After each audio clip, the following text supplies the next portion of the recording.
ये वो अमेरिका है जिसने 71 में बेड़ा भेजा, जिसने सदैव पाकिस्तान और अफगानिस्तान के अंदर आतंकवाद को पालने पोसने का कार्य किया। मोदी जी, आप ही तो कह रहे हैं ना, गोली और बोली एक साथ नहीं होगी। जब गोली और बोली एक साथ नहीं होगी तो आज ऐसी क्या आवश्यकता है? ये युद्ध विराम देश हित के लिए नहीं है। अभी अमेरिका ने जो अभी 200 करोड़ ये 5,000 करोड़ का जो है कर्जा लेकर और तब आ रहा है, उस पे आकर वो कूद रहा है। कुछ कहना चाहेंगे सर, जैसे सीज फायर हुआ है और भारत ने आतंकी हमले का कड़ा जवाब दिया है? देखिए, आतंकी हमले का जवाब भारत ने कड़ा दिया है, अच्छा दिया है, लेकिन अमेरिका के द्वारा भारत के आंतरिक मामलों में हस्तक्षेप करना और युद्ध विराम कराना, ये अच्छा कार्य भारत सरकार के द्वारा स्वीकार किया जाना, ये अच्छा नहीं किया है।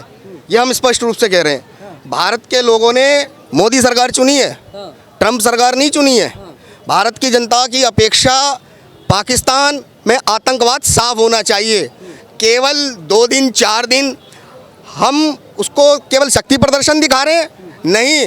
अरे ये शक्ति प्रदर्शन तो हम हर वर्ष 26 जनवरी को इंडिया गेट पे दिखा रहे हैं ना, डेमो कर करके। ये डेमो के लिए हमने शक्ति प्रदर्शन के लिए हथियार रखे हैं क्या?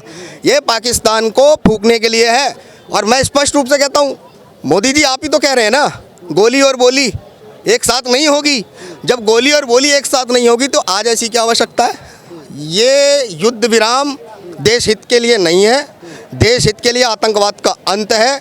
ये वो अमेरिका है जिसने 71 में बेड़ा भेजा, जिसने सदैव पाकिस्तान और अफगानिस्तान के अंदर आतंकवाद को पालने पोसने का कार्य किया। हो सकता है कि आज वर्तमान परिस्थितियों में देश के साथ अच्छे संबंध हो, लेकिन हम पीछे के संबंध से लेके और अब आतंकी घटनाओं को जोड़कर तीसरे देश का भारत की आंतरिक सुरक्षा में हस्तक्षेप स्वीकार नहीं करेंगे, बिल्कुल भी। अच्छा, जैसे सीज फायर होता है उसके बाद जो है पाकिस्तान जश्न मनाता है, कहता है कि हम जीत गए। मुनीर को, जो वहाँ का सेनाध्यक्ष था, उसको जो है अब वहाँ के प्रधानमंत्री शाबाशी देते हैं, क्या कहेंगे इससे? बिल्कुल अच्छा, जश्न मनाना चाहिए। उनके नेता ने दुनिया के आगे बता दिया कि हम भीख मांग के भी अपनी जनता को बचा लेंगे। हमारे देश के नेता ने बताया कि हमारी नेवी, आर्मी, एयरफोर्स सक्षम है जवाब देने में, लेकिन सरकार बाहरी देश के मात्र युद्ध विराम के, आप सोचिए, प्रस्ताव दे देने मात्र से आप युद्ध विराम में आ गए। 70 साल युद्ध भारत की भूमि में ने हर क्षेत्र में लड़ा है, कहाँ आतंकी हमला नहीं हुआ है। अगर आज आप कह रहे हो कि भारत में अब जब भी आतंकी हमला होगा एक्ट ऑफ वॉर होएगा, एक्ट ऑफ वॉर कहलाया जाएगा ना, मैं कह रहा हूँ ये आप नौटंकी कर क्यों रहे हो? ये नौटंकी कर क्यों रहे हो? अंतिम वार कर दो ना। Act of war, act of war मतलब इंतजार करेगा भारत की जनता, पाकिस्तान से फिर आएंगे आतंकवादी, आतंकी घटना करेंगे, एक्ट ऑफ वॉर होगा। एक्ट ऑफ वॉर कहना बंद करो, अंतिम वॉर को समाप्त करो। पानी बंद कर रखे हो, आटा महंगा है, उसका टमाटर खाने को नहीं, और क्या चाहते हैं? आखिर किस स्थिति में? पानी तो सुबह ही खुल गया ना, सुबह ही खुल गया ना पानी। और पानी अगर खोलना ही था तो बंदी क्यों करा था? भारत के तरफ से अगर आप जल व्यू किसी के साथ युद्ध कर रहे हो और जल व्यू को अपनी संधि में तोड़ दे रहे हो, जो संधि पहले से तोड़ी गई थी उसको दोबारा से तोड़ रहे हो, आप कहना क्या चाह रहे हो? या तो संधि को मान रहे हो या संधि को इग्नोर करके दोबारा जोड़ रहे हो। ये देश के हित में नहीं है। देश के हित में केवल आतंकवाद का अंत है, और आतंकवाद का अंत जब तक नहीं होगा, जब तक आप बाहरियों के कहे में चलेंगे, क्योंकि बाहरियों के सारे ही देश 70 साल से आतंकवाद से त्रस्त रहा है। ऐसे एक्ट ऑफ वॉर बराबर देश ने झेले हैं और बराबर एक्ट ऑफ वॉर में भारत लड़ रहा है। क्या चाहते हैं भारत सरकार से? चाहते क्या है? क्या होना चाहिए पाकिस्तान का सुपड़ा साफ, सीधी सी बात। अमेरिका भारत के आंतरिक मामलों में हस्तक्षेप ना करे। भारत के प्रधानमंत्री से भारत की जनता की अपील है। कश्मीर पीओके हमारा था। माननीय गृह मंत्री अमित शाह जी ने बताया कि जान लगा देंगे तो जान लगा दो, जान लगा दो, दोबारा मौका नहीं आएगा। लेना चाहिए पीओके के, लेना चाहिए। छोड़ना क्यों चाहिए पहले ये बताइए ना। हमारा है। लेने की बात ही क्यों कर रहे हो? छोड़ना क्यों चाहिए पहले ये बताओ कि कौन कह रहा है पीओके छोड़ना चाहिए? पीओके लेके आना चाहिए, और अभी के बाद फिर मौका नहीं है कभी, ये याद रखना। अभी जो है वो कर देना चाहिए। एक तरफ बलूचिस्तान में जो है विद्रोह है, फिर सिंध में विद्रोह है, अब पीओके को जो है मौका है भारत सरकार को लेने। बलूचिस्तान में, पश्तूनों में पाकिस्तान में, अफ़गानिस्तान में, बांग्लादेश में, वो जाने। हमारे भारत देश के अंदर जितने आतंकी हमले हुए हैं उसका जवाब भारत को देना है। हमें मतलब नहीं है किसी से भी।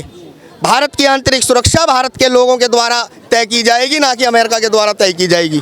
क्या कुछ कहना चाहेंगे? ऑपरेशन जो है सिंदूर सक्सेसफुल है और अभी भी चालू है, लेकिन सीज फायर लग चुका है। देखिए, अभी जो सीज फायर लगा इससे मुझे दुख है। दुख इसलिए है जो अभी तो हमने पाकिस्तान को केवल सिंदूरदान किया था, अभी मेहंदी का रस्म बाकी था, अभी हल्दी का रस्म बाकी था, अभी सुहागरात भी मनाना बाकी था। इस बात के लिए हमें दुख है। दूसरी बात, मुझे सबसे बड़ी चीज़ जो कारगिल युद्ध से पहले अटल बिहारी वाजपेयी की वो एक घटना मुझे याद आती है।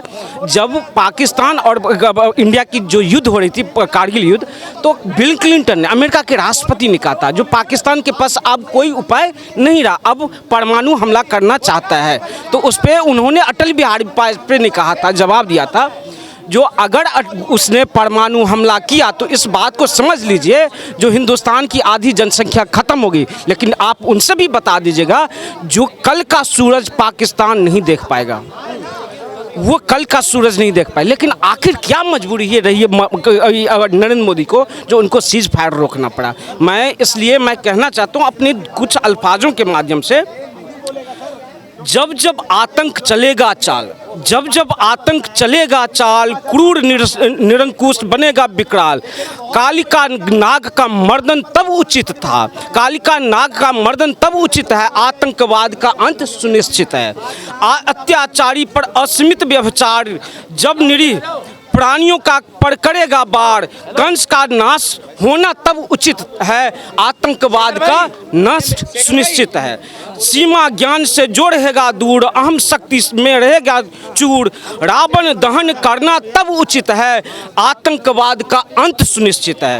होगी नापाक जब भी पाक की हरकतें, होगी नापाक जब पाक की हरकतें, छिप छिप कर छीनना चाहेगा जब बरकतें, सर्जिकल का विकल्प तब उचित है, आतंकवाद का अंत सुनिश्चित है। तो भारत सरकार से क्या चाहते हैं? क्या भारत सरकार से एकदम ये चीज चाहते हैं जो अभी पाकिस्तान में जितने आतंकवादी है, और आतंक मैं कहता तो पाकिस्तान तो आतंकवादी की फैक्ट्री है, उस फैक्ट्री को ही खत्म कर दिया जाए।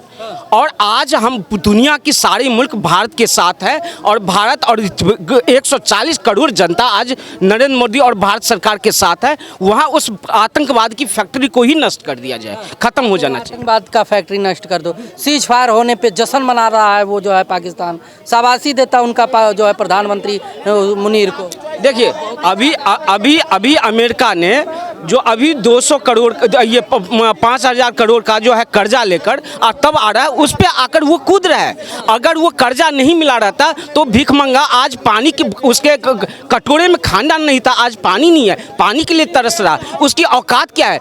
आप एक चीज समझिए, भारत ने जो अभी काम किया इस बात को समझिए, दुनिया का पहला एक मुल्क है हिंदुस्तान जो परमाणु शक्तिशाली देश पाकिस्तान पे घर में घुसकर सर्जिकल स्ट्राइक किया। अभी यूक्रेन और रूस का युद्ध हो रहा है, यूक्रेन परमाणु शक्तिशाली देश नहीं है, रूस है लेकिन वो नहीं है। वो अभी क्या कहते हैं, इजराइल और फिलिस्तीन की ओर है, इजराइल परमाणु शक्तिशाली है लेकिन फिलिस्तीन नहीं है। केवल पाकिस्तान एक परमाणु शक्तिशाली देश पर दुनिया की पहला मुल्क है भारत जो घर में घुसकर सर्जिकल स्ट्राइक किया, और ये चलना चाहिए। जब तक वहाँ पे आतंकवाद की फैक्ट्री नष्ट नहीं हो तब तक ये चलना चाहिए।